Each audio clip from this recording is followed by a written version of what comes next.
Le gouvernement ne reviendra pas sur sa décision. La prime d'incitation à la performance met un terme au fonds commun.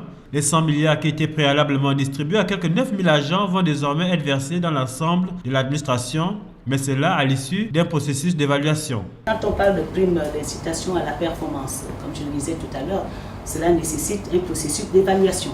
Donc, il va être mis des mécanismes d'évaluation de la performance. Tout le monde ne bénéficiera donc pas de cette prime. 30 000 agents sont concernés, mais ils ne sont pas qualifiés d'office pour la recevoir. Tout le monde est potentiel bénéficiaire.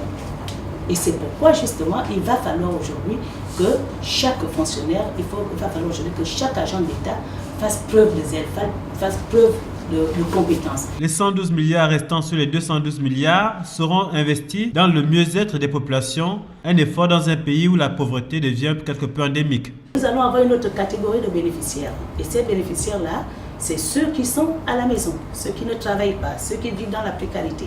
Parce que justement, ils vont en profiter dans le cadre du nouveau pacte social.